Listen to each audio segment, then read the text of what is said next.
So do pick one up, and I'm sure they will be happy to sign them at the end of the event. So do grab that. I also want to welcome you to the Press Club, which is an extension of the Monterey County Weekly. Of course, you're eating and drinking delicious offerings from the Cravery Cafe, who are super happy to have here. So please get your food and come back and visit Ihab and his team often. It's always a lovely time to be here at the Press Club. To give you a little bit more information about the series, this is something we're doing in an attempt to bring more of the things that you see in the newspaper to life, so that you can interact with the people that bring you the newspaper and the people that we're lucky enough to meet as we do so.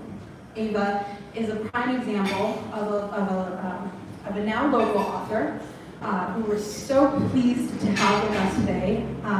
And Aga Papeda is our arts and culture writer here at the paper, and she has been working very hard to curate this series, and I'm super excited for what she's going to bring us, starting with today. Aga Papeda and Homa.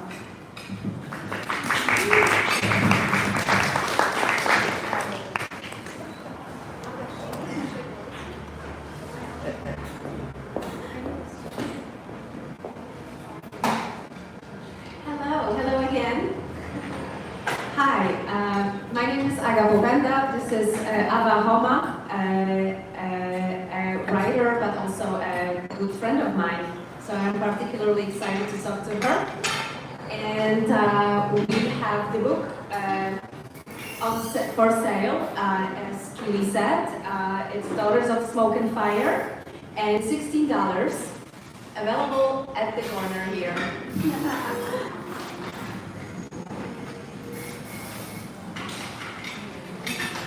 We have a whole bunch of questions. And the one place where I wanted to start was the difference between fiction and non-fiction when it comes to, choosing one or the other and executing one or the other. Yeah. Hello, everyone. Welcome.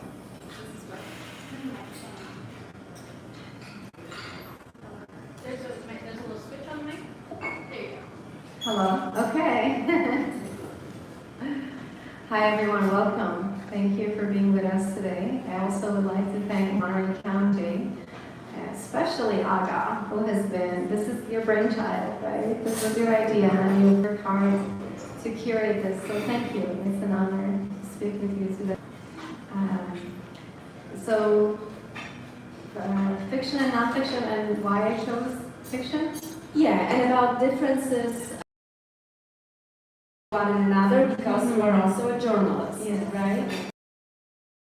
So that's actually a common question I get a lot, because Daughters is such it's a realistic novel book.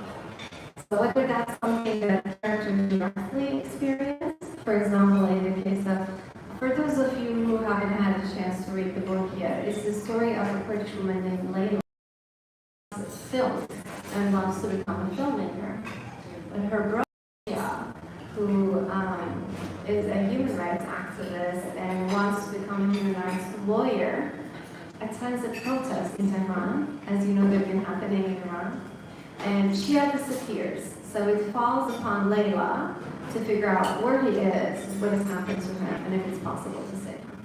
So in this story, everything that Layla and Shia face directly, for example, they grew up speaking Kurdish at home, but at first grade, they have to learn literacy and a new language.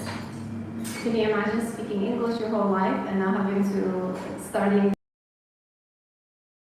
literacy in German? So either it's something like Layla is young and playful, and they tell her you have to learn a job when she's only 7 years old. So either that's direct experience of the characters, or they're just having a meal with their family and the radio talks about something that happened. All of those are factual, right? They have happened exactly at the precise time in the history of this book. So I love your question about why not write nonfiction? What is the difference between writing fiction and nonfiction? Fiction, even though I know it was much more difficult than writing nonfiction, is because I believe in the power of storytelling to move us.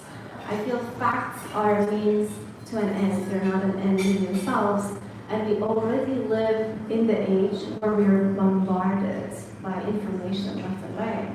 And my hope for my own life is to be able to metabolize a portion of the information I get into knowledge and maybe impart that knowledge into wisdom and therefore live a better life. Otherwise, what's the point of me knowing a whole bunch of facts?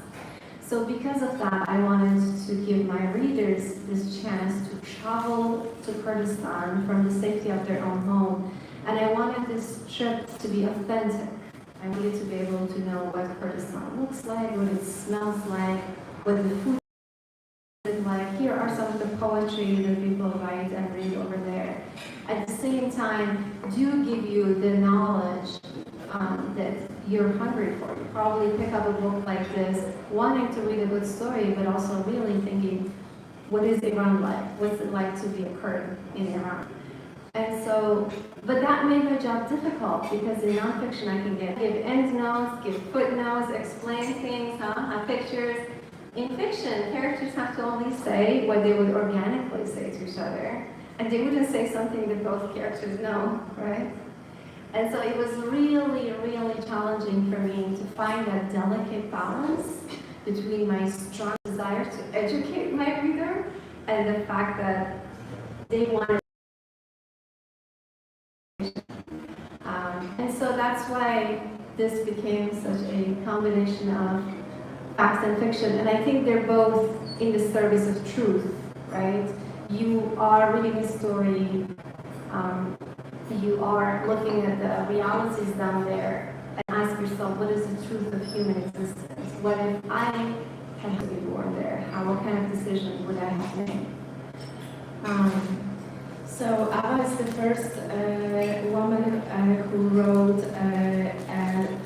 first Kurdish woman who wrote a novel in English.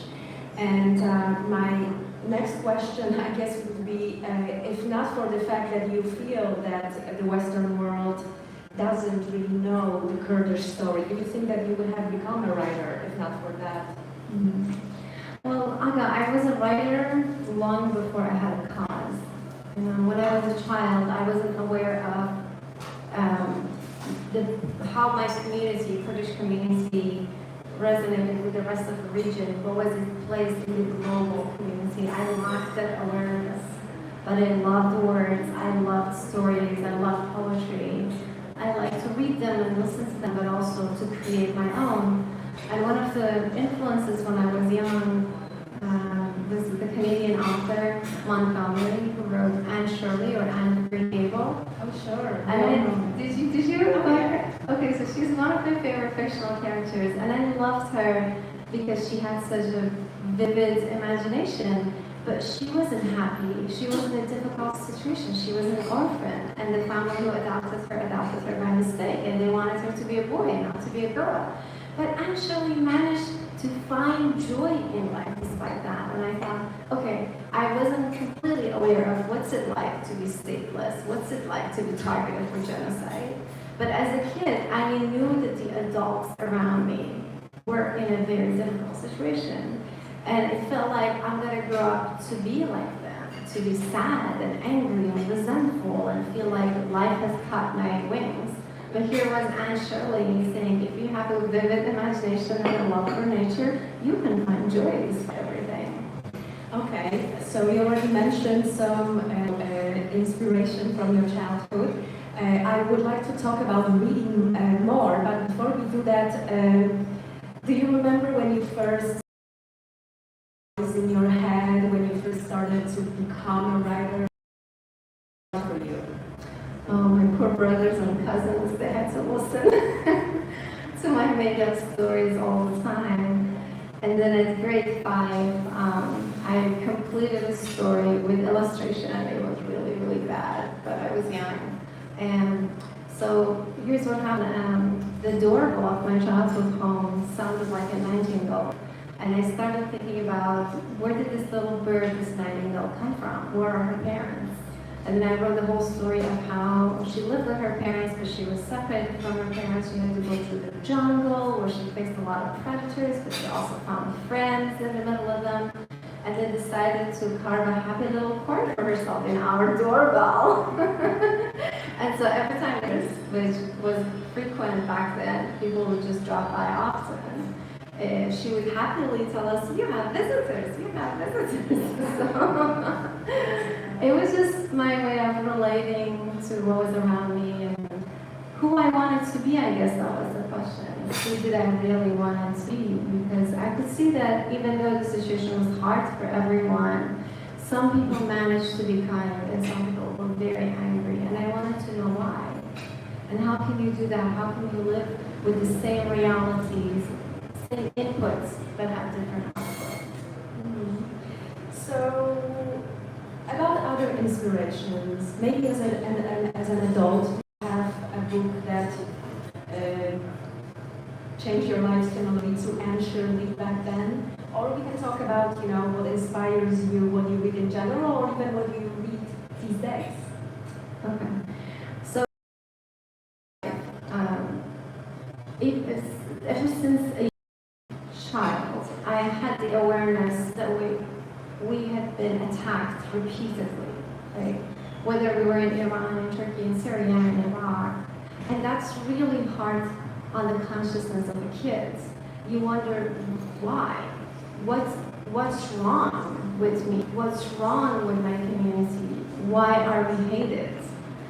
And then when I came across Jewish literature and Black literature and the stories of the indigenous people, it really saved me from that sense of confusion because I had a better understanding of what human structure, hierarchy on a global stage works. I remember reading about Japanese Manchu Obasan. It's a book written by Joy Kogawa, who's a famous Japanese-Canadian author, and her books are taught in high schools there.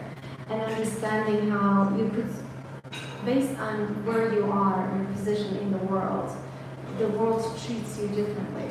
And just because the human society needs to have a scapegoat, and I happen to be born among the scapegoats, doesn't mean that I was bad or we were wrong.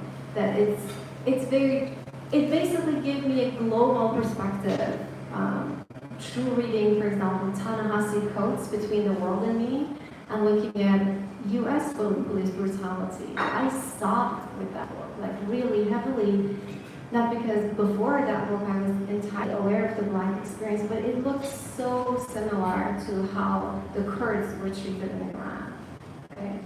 So that opened a whole window to me, brought me a whole new level of awareness and oppression on a global stage.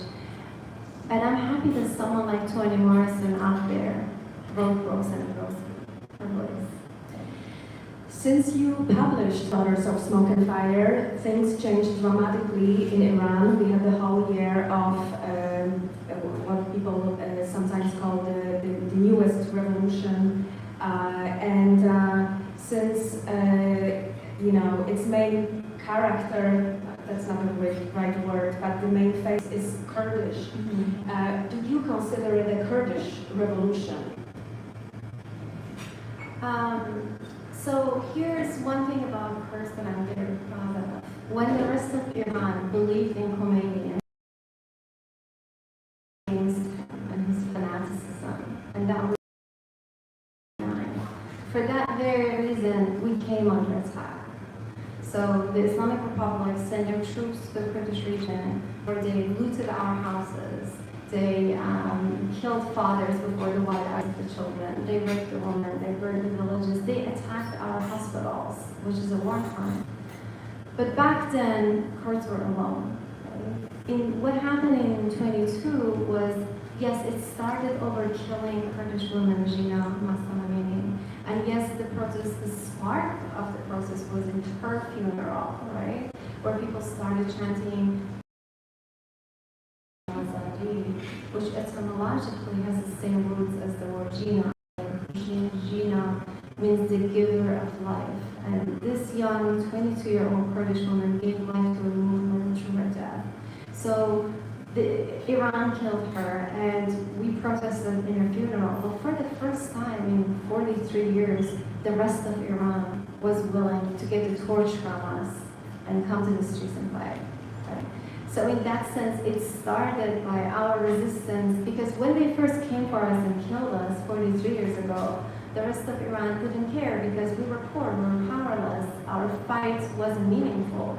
But back in 2009, when Iran started killing the dominant group, when it was a Persian woman who was shot, people realized, oh my God, you guys have all heard this famous expression, first they come for the communists, and I didn't say anything. So finally, Iran went for the men, went for Persians, went for Shias, and that's when they woke up. And so that changed things. I can't say it's a Kurdish widespread protest. It really has had national resonance, and the rest of Iran has also been suffering. They are not as organized and resistant as we are, and they didn't receive the same treatment as we did. While in Tehran, blanks and plastic bullets were used, real bullets were used in Kurdistan. Washington Post, Wall Street Journal, a lot of different places reported on convoys of from Tehran going to the Kurdish areas. They even stopped to the hospitals in Kurdistan. So we to this day, we're treated differently. The massacre that happened in Baluchistan, which is another ethnic group in Iran, has been the largest killing. According to Amnesty International, 60% of the children that lost their life over the past year because of the protests were Kurds and Baluch. So we're in the front line of it, but it is definitely protest. It's not just a Kurdish one. So Gina Amini, she lived not very far from where Daughters of Smoke and Fire take place. I actually Googled both locations, and it seems to me that it's like 2 hours of a drive or something like that. And so to us, the reality of what happens is so foreign, right? But I bet you understand it very well. So I guess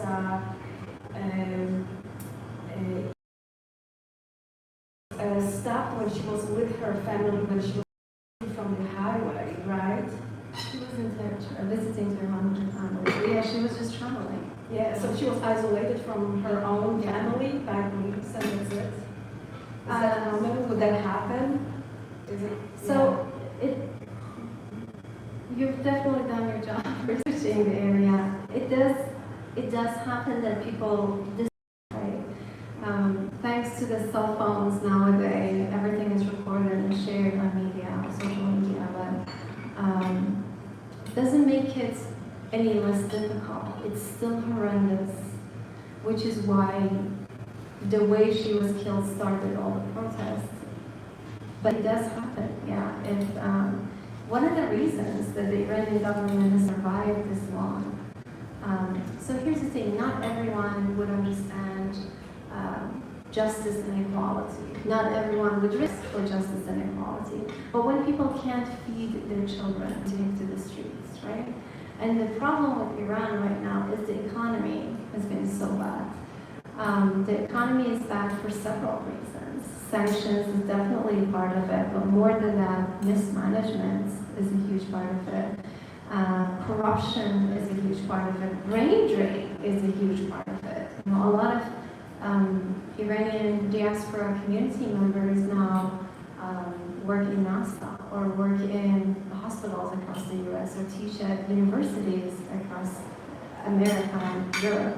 And they could have been serving their own country, but anyone who has been able to leave has left.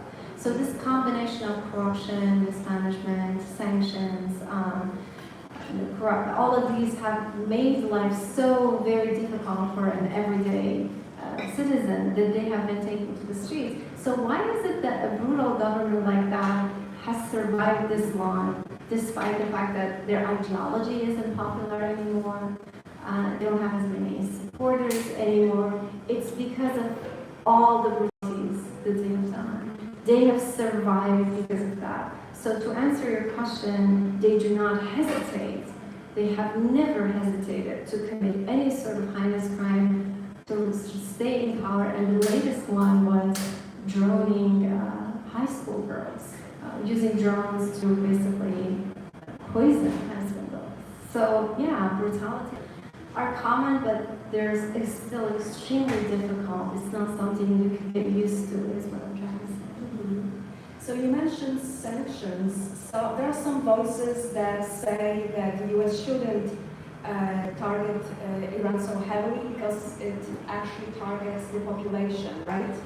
And I guess the thinking behind it is that if they will be even poorer, they will do something about their government. But obviously, that's not how it works when people don't have stuff to eat.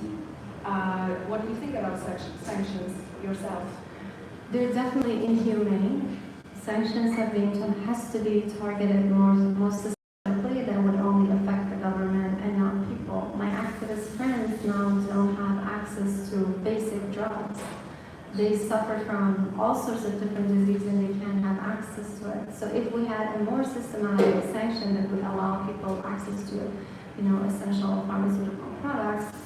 And on the other hand, the U.S. a couple of years ago started again talking about back on the table with negotiating with Iran. How can you make millions of Iran? Iran has a 70 million, close to 80 million now population. You're going to make 80 million people suffer to topple their government, and yet you legitimize that government by negotiating with them? So this kind of policy is really wrong and really problematic and has caused enormous suffering. I know that it's not easy to find solutions to anything really, but is Kurdish independence the only solution that you and people that you represent have in mind? Kurds have moved beyond the idea of nationalism for several decades now. Okay, let's talk about it because that was also my other question. I also moved to another country because I don't necessarily believe that borders are that important, or so. Yeah, definitely the idea of flags and borders are very exclusionary and arbitrary. I mean, think about how a country like Iraq came to be after the First World War. How is it that the Kurdish land was divided? Happens when I get very passionate. Yeah, so after the First World War, the World War allies, the good guys, got together and decided, they wrote all those treaties. All your fault. 1, 2, 1, 2. We can always switch the mics, so that's always done. I want to try again. Do you want to change the question? The mic has a problem.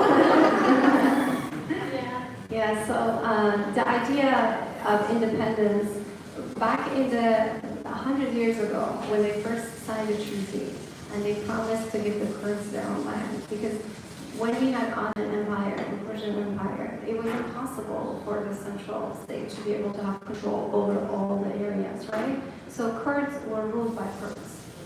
And then the Allies came and decided what to do with the spoils of war, because we weren't human. We were the spoils of war to them.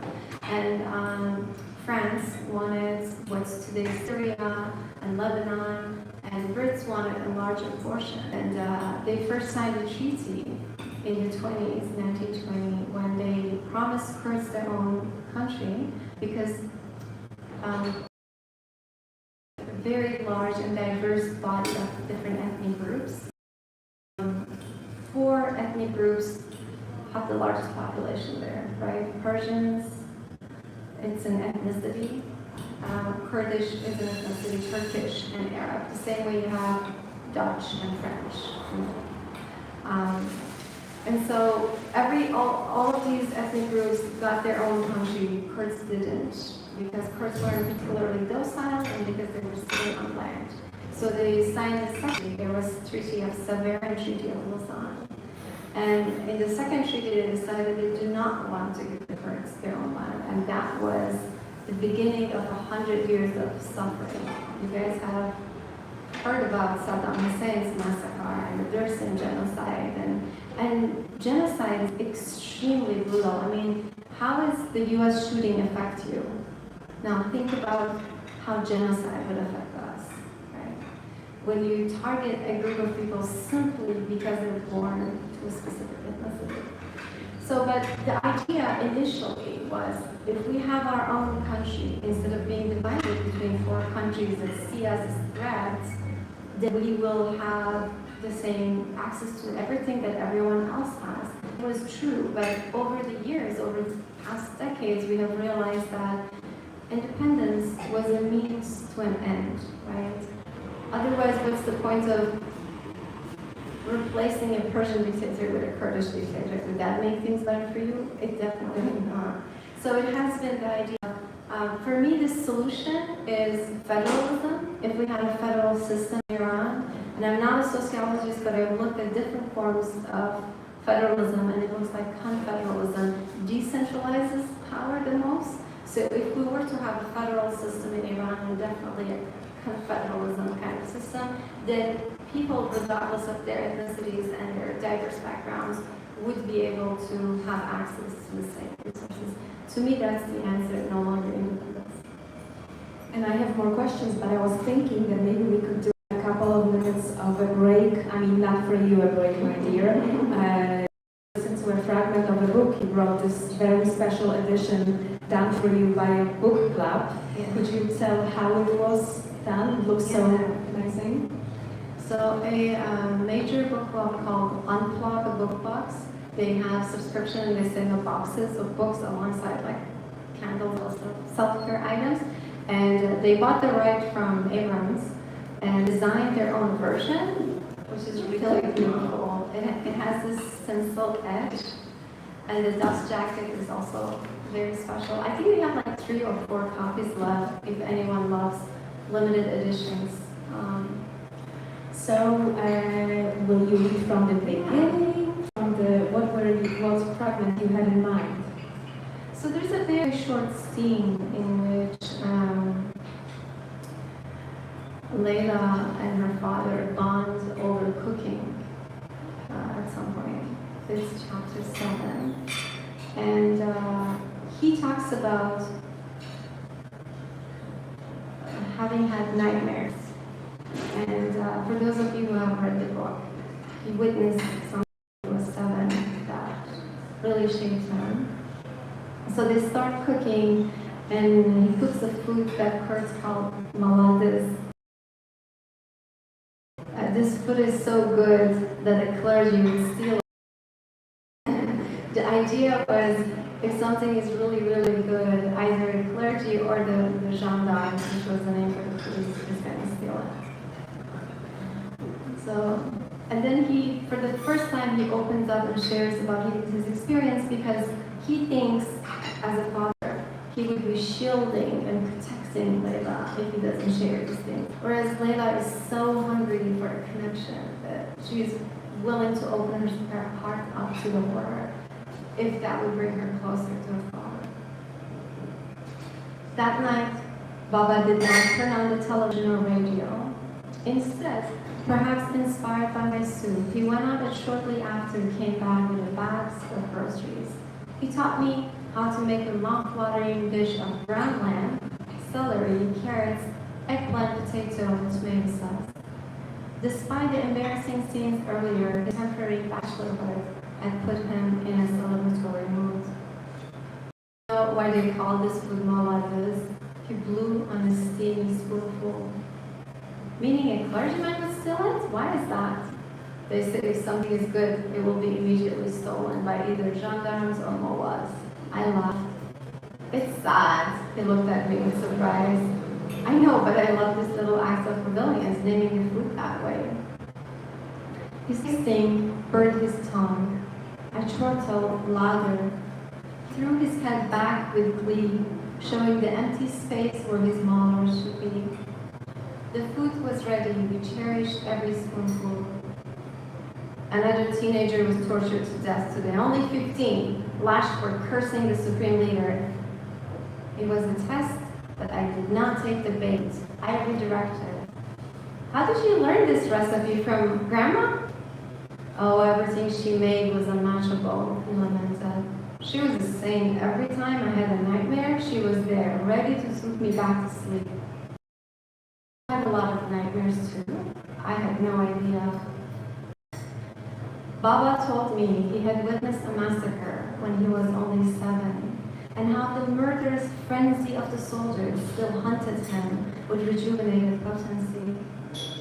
In scenes that shifted from a mute black and white motion picture to colorful, three-dimensional, real-life experience. Shia and I had grown up hearing whispers about that day, the day that had defined my father forever. It was his inheritance, this agony, and I longed, if only to understand what had led him down the path of activism, to the imprisonment that was still a chain on our family. He'd been only 7 years old, Baba swallowed, saying he couldn't give details. Instead, he shared how he still relived it some nights. In nightmares, he was there again, a horrified witness to the parents, the soldiers' mirth, the growl of the deadly tank, prisoners' silent tears. Raising his eyes to the sky, Baba would beg for divine intervention, for an end to the cruelty. Instead, he'd find himself in a hole, big up to his chin, at once a terrified spectator and a panicked captive. He would wait for God to pay attention. There was no more waiting to be done, and the treasure on him. As the tanks rolled in, his inability to scream would awaken him. Grandmother would emerge with a calming hand in a sky blue dress, looking like a fairy who had entered through the window. Outside, a truck's tires crunched the snow. Stunned, I studied Baba's stoic face and something, but I didn't know what. That he was a gifted, that I understood him well because I also suffered, even though my exposure to genocide and incarceration was secondhand. In fact, that was the problem. My imprisonment and motherlessness figurative, his literal. I bit the inside of my cheeks. Sitting across from the dinner table was a man who had paid a massive price for hoping and trying for a just world, who had fathered and then neglected me, who wasn't aware that the rage he harbored had killed all other impulses in him, chewing at the core of his compassion before spitting it back out. And here I was, sliding down a similar, inevitable path.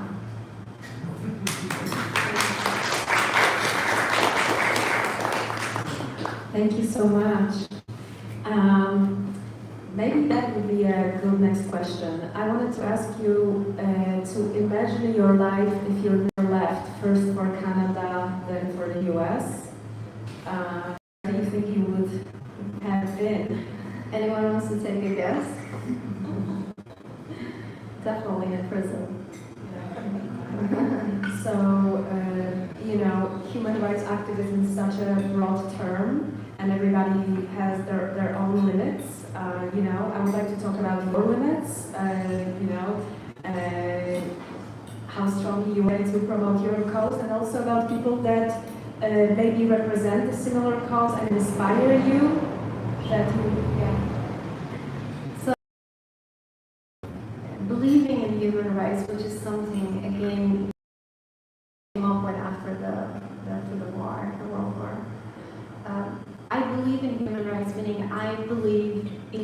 marginalized regardless of who they are and what's their sexuality and what's their background. I don't agree with their ideas, but I respect the fact that they're entitled to human rights, right? The right to live, the right to be educated, the right to have access to clean water, the right to have, and all of these things, there's a very clear chart in the United Nations. But I can't focus on every group, right? And I have chosen to focus on gender equality. And even within that realm, as an activist, you can do different things. My focus is in education.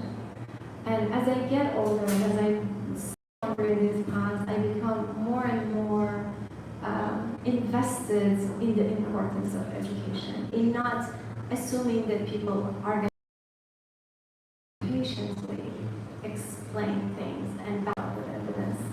So that's my focus, gender equality. My focus is education, and that means sort of being Kurdish woman, Iranian woman, and also being American woman to fight for.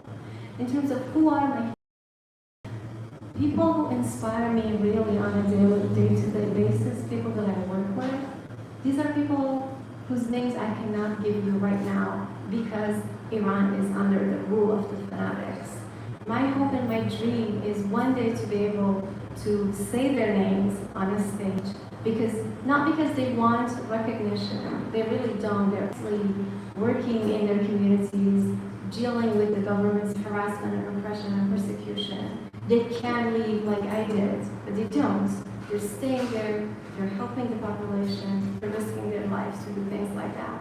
I want to say their names one day because I feel like we live in this world that's really dominated by hatred and greed. And for me to remember there are people like this out there who are fighting this fight is very important. It's phenomenal. It's very instrumental in my own life to know that I'm also going to make time out of my busy life and focus on, translating educational materials into Farsi and educating the activists who then go ahead and educate people in the community. But knowing that they live, that they don't ask for recognition, they don't ask for anything. Instead, they're willing to pay a price to do what they're doing, inspires me to know and they're my heroes. They're really my heroes. So I assume that you would say that you're a feminist. Absolutely. All right, good. Unapologetically. I wanted to talk about difference between what feminism means in the Middle East and the US, what we can learn from one another as women. Yeah, so it's so weird to see this movement against feminism in the US, for God's sake. And it's all misrepresentations of what feminism truly is. We don't have that heavy backlash from ordinary people in the Middle East. We get it from fanatics and from government who have this very traditional backward of looking at gender roles. The type of feminism that I love and I educate myself in and I believe in is called transnational feminism. And it's deliberately transnational and not international because the word transnational does not respect the idea of the arbitrary borders and flags, and which is a very, nationality is really, really important. The fact that gender experience is also shaped by so many other elements, like your nationality, your sexuality, your sexual orientation, your everything, class, race. And if you lose sight of this intersectionality, then you become an unwitting agent of patriarchy. You think you're fighting for equality, but if you don't see intersectionality, you have lost time. And so the basic idea is the same. And sometimes I face resistance in my own community when they tell me feminism is a Western idea and you're basically exporting it back in here, which is really not true. When you look at Kurdish history, when we were under Ottoman and Persian Empire, Kurds had female rulers and governors. And this is documented by a lot of Western travelers. And this was unheard of among Arabs. So even when I go back to our own history, I see a lot of examples of powerful women. And all of them advocated for education. All of them came and said, you need to educate yourself. You need to be part of the society. You shouldn't be, not that you have to be. Obviously, feminism is about choice. It's about you choose how you want to live your life. But if you do want to be educated and empowered, no, nothing should stand in your own way. Honestly, my own grandparents, on one hand, they would repeat patriarchal ideas, but on the other hand, both of them were adamant about their daughters getting educated, which is why all of my father's sisters and all of my mother's sisters are teachers, which I'm thinking this goes runs deep in my family, right? The belief and love for education. But so I'm here today because my grandma, who was a disempowered woman, did everything in her power to make sure her daughters were educated, and one of those daughters became my mother. And so I don't think the tendency for equality and justice is a Western thing or is only a Kurdish thing. It's part of human desire, except as much as we desire justice, we also desire to dominate, right? And it goes back to what you feel. So feminism and global gender equality can inspire and influence each other in so many ways, despite the age of misinformation and backlash. In one of our conversations that we had privately, you mentioned how interesting how interesting it is that the Middle East is this place where just a lot of bad things happen, but the hospitality of those people and the generosity of the individuals that really react to strangers, immediately open their homes, is very much there. So what's up with this region? It's so problematic and so cordial. What's going on? Okay. As an American, the gun violence really bothers me, destroys me, and breaks my heart. I'm sure it affects all of you. I mean, just this 4th of July, dozens of people died from gunshots. But would you say that it can define the entire country? So in violence, and we have fanaticism, which is a direct result of political manipulation, by the way. It's not an innocent thing that happens. But to define the entire region only by that is such a mistake, that not only you are stereotyping and stigmatizing millions of people, you deprive yourself of having access to everything this old culture has to offer. I mean, Kurdistan is part of Mesopotamia, which was the cradle of civilization right between the two rivers, right? The two rivers that Tigris and Gulf. And to not want to connect with that rich history, which is part of our human experience, would be really denying yourself access to that. And Kurds have a lot to offer. I mean, we know how to organize, we know how to resist, we know how to be resilient. We have a very, very connection to our nature, and that love for nature sustains us. And that's really what sustains us over genocide. The warmth, the kindness. Gosh, isolation and loneliness is a serious problem in America. We don't have that back there. We watch out for each other. Sure, self-care is important, but we need to take care of each other's too.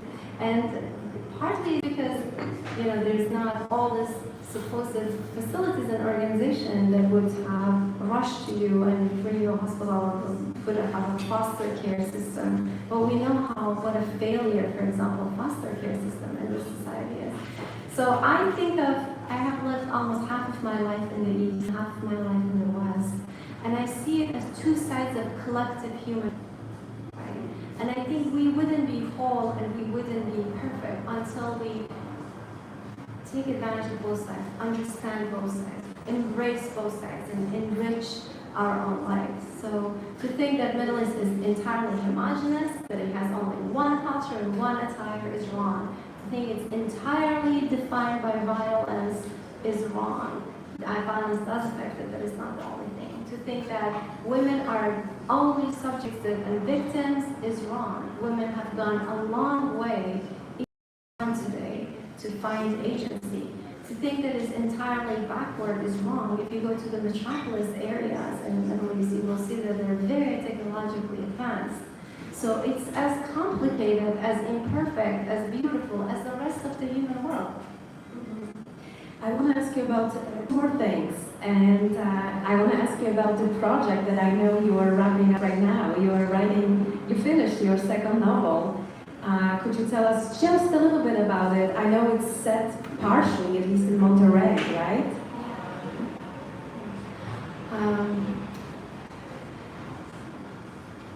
So yes, it's set in Kurdistan, California, and that's such a big, beautiful contrast to look at both the similarities and differences. And it's the story of a Kurdish Yazidi woman in Monterey who works at the aquarium. And through that, I was trying to look at the life of the Yazidis, how they lived. Yazidism is an ancient religion. Kurdistan is very diverse. You know, Americans think they invented multiculturalism. I'm sorry, you didn't. For millions of years, for thousands of years, people in the Middle East lived life informed by their faith, but also side to side, Christians and all that. And so Yazidism, the oldest Buddhism, it actually has a lot of ideas in common with Zoroastrianism and Buddhism. It's an old Iranian religion, but over the years they have been persecuted to no end. And the last one happened in 2014 with ISIS attack. And the reason I felt compelled to write that story is because about them has affected their life. Nadia Murad, and she, in her memoir called The Last Girl, she talks about that how for 1 week, one whole week, they were under siege by ISIS. And the world was aware of it, and the people could have been saved. But because no one knew who Yazidis were, no one lifted a finger, and what ISIS did to them was it killed the men and took women as sex slaves. And that has affected thousands and thousands of lives, and that could have been stopped. And at the time, the good guy was in the arms of the US.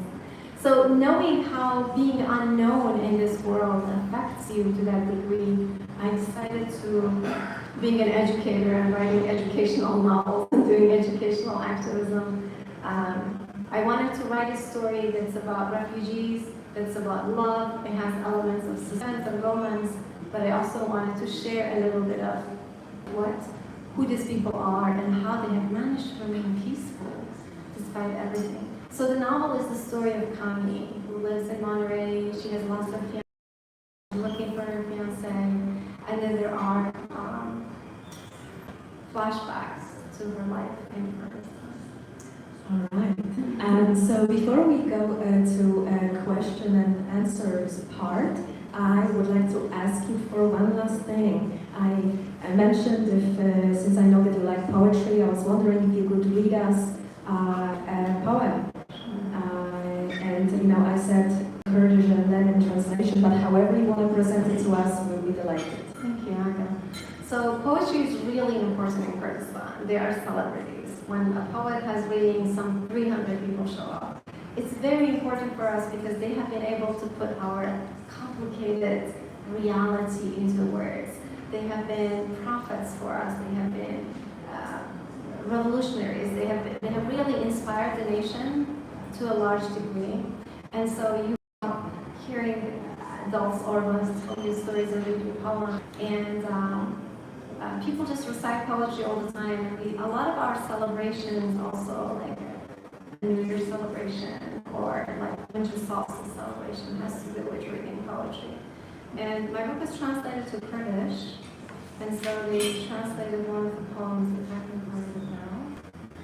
So this has to do with the year in 1986 to 1988, Saddam Hussein in Iraq completed this genocidal campaign that lasted for 2 years, where they would attack Kurdish areas.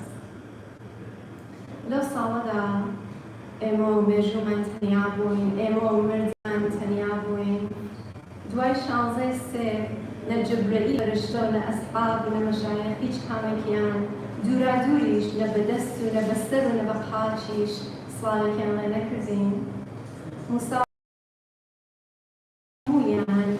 بە دوو دێریش نامەیەکردین بۆ دڵنەوایی سەرخۆشی خودای گەورەیش نەیەک تەلەفۆنی کردوونە فاکسێکیشی بۆ ناردین دۆ ساڵەدا ئێمە کە تەنیا بووین ئێمە مردنمان تەنیا بووین.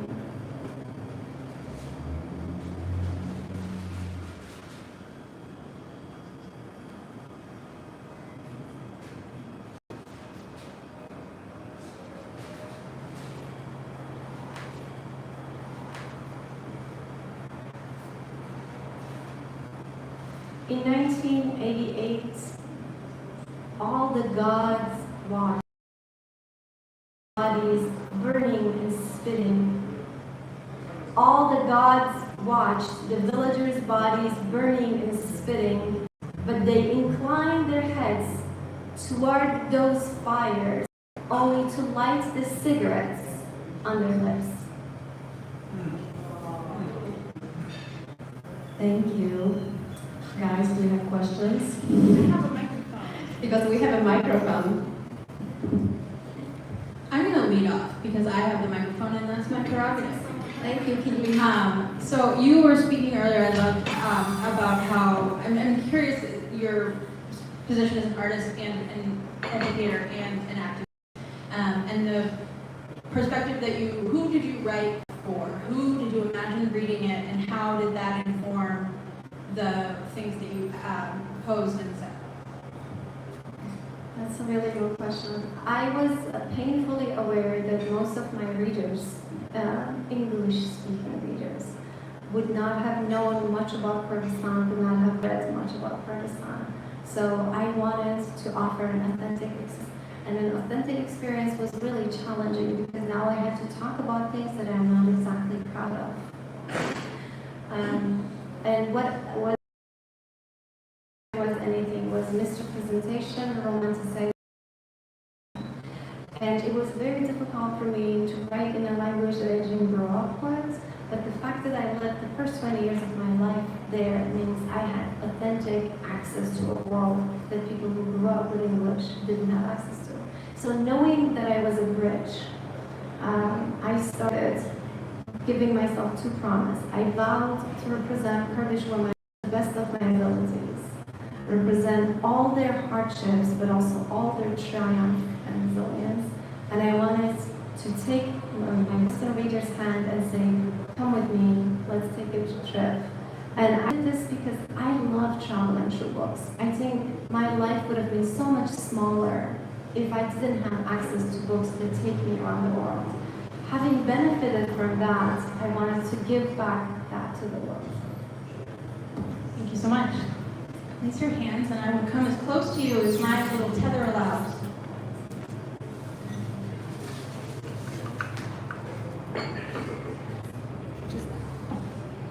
Is your book available in Iran, and if so, how was it received? My book is banned in Iran, so unless it's underground, I wouldn't know. Sometimes I receive emails. Thank you so much. I really appreciate it. Sometimes I receive emails from people that say, I found it, I read it, I felt heard, and I felt seen. And that's the world to me. That means a lot to me. But it's not readily available. It's available in Kurdish region of Iraq.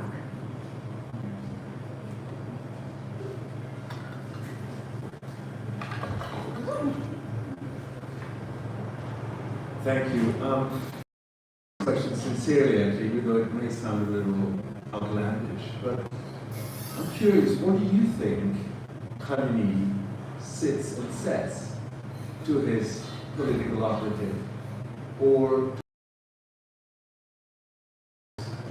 Secret Service in the morning, sit and discuss, and he says, we need to do something about the Kurds. In other words, the question is, what's he afraid of? So, ever since that division happened, so if you look at pre-World War atlases, Kurdistan is on those atlases. And then when this division happened, suddenly Myanmar Turkey and your cousin is not part of it. What happened, right? So for Kurds, the borders were meaningless. For the countries, it was sacred, right? It was, they started claiming it, which is why to this day I was talking about how they treat the protesters in Kurdistan like they're occupiers. They're really occupiers.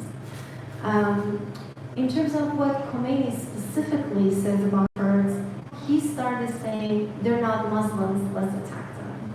Even though officially the religion of the Kurds are Muslims, you might have heard this on the media all the time, Kurds.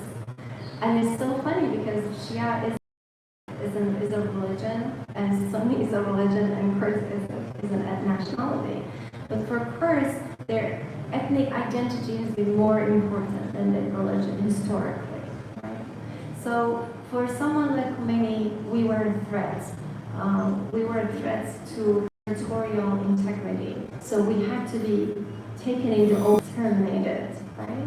And the worst thing you can do to people is you represent them as threats, right? And when they're seen as threats, then no one wants to open their minds to them because they're terrified. So in terms of what Khomeini today, the current leader would look at it is he would eliminate anything that's the smallest threat to his power and his position. He has been doing, and even though it started with Kurds, it has now extended to everyone. No one in that country, the rich, the powerful, the educated, everyone is safe from him now, right? Revolution, one of the leaders says, I'm done killing, I'm going. He didn't do it, which is why this wide range of protests that Anna was talking about didn't end in his expulsion, because he doesn't want to go anywhere. He doesn't hesitate to commit any heinous crime as long as he stays in power. And you have to remember, he was a nobody. He had like a motorcycle and was just a clergy in some mosque. And that he worked hard to be the most powerful man in that country, and he's not going to give up on his power. Follow up, great. What I meant was maybe also just to follow up that there is no nationalist movement. The Kurds do not have an organized resistance. They don't have an independence movement, right? So it's so, it sort of becomes a nebulous thing there. It's like an ethnic thing. It's just about getting rid of these unwanted. So Kurds still do have political parties. They're not as strong anymore because there is no democratic means for them to be active in the country. And sometimes it's just, when a pattern repeats itself through decades and decades, you don't know why you hate those. Why would Jews hate it? At some point it just becomes a habit. You just hate them because you need to hate a group of people. And you don't really know why. So at this point, it's a matter of they're a threat rather than there's something specific about them that I dislike. Now the entire country is a threat. Now, the entire country. The young girls, why would they go after high school girls? Because they put the supreme leader, and he's not going to let go of that. If he can't forgive a 15-year-old for taking her hijab off, how is he going to forgive Kurds who have had decades of systematic resistance?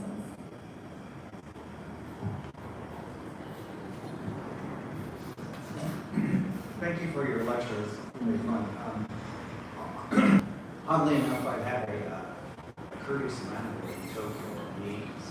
We had a few conversations. Oh, sorry. A long time ago in the 80s, I had a landlord in Tokyo who was Kurdish, right? And he made it out and had some conversations, and it was, firsthand, it was pretty messed up then. Has it improved at all? Have you seen any positive changes? I mean, every time I pick up an article or look at it, it's still pretty same problem 40 years ago. Specifically, you're asking about Kurdish side or in general? Yeah, just because General. it's like the people said in like Right. 3 or 4 different Yes. lines. Yeah. So to your point that every time you turn on TV it's the same old, is because every time we're rebuilding, there's no reporter there. The reporters show up only when there's bombing and destruction. It's like all the work we do to rebuild and to recreate is not reported. For example, at some point when Kurdish women, I don't know how much US media covered them, but I know Australia and Canada was constantly showing this Kurdish women fighting ISIS, right? And even then, the image that was presented was like this fetish of girl with gun. No one talks about the fact that these women, while fighting ISIS, also dismantled polygamy and child marriage within their own culture. None of that nuances, none of that complexity is ever presented through media. It's about, we thought all the Middle Eastern women are subjugated and are in black chador, but hey, here are these Kurdish women fighting these fanatics, and it was that was the limit. So the reason we still are alive, that we have a voice, is because every day, every hour, we're trying to evaluate the reality and work through it. For example, in Syria, Kurdistan of Syria and Kurdistan of Turkey, every Kurdish organization has one man, one head. How much is it reported? Mayors, one man, one woman. NGOs, one man, one woman. Why is it that that important fight for gender equality is never represented? So I understand from the perspective of turning on the media is same old, but really a lot is happening. Just the fact that people have put aside nationalism and are now moving toward confederalism is massive in itself.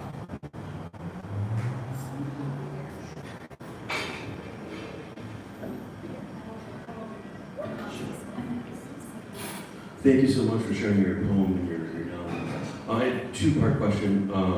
One, are there Kurdish poets? You mentioned some of the Kurdish poets that have been translated to English that we could be aware of. And then, I guess, for first point, you mentioned Thomas Cates and Toni Morrison. Are there other American poets that are translated into Kurdish that you've gleaned from?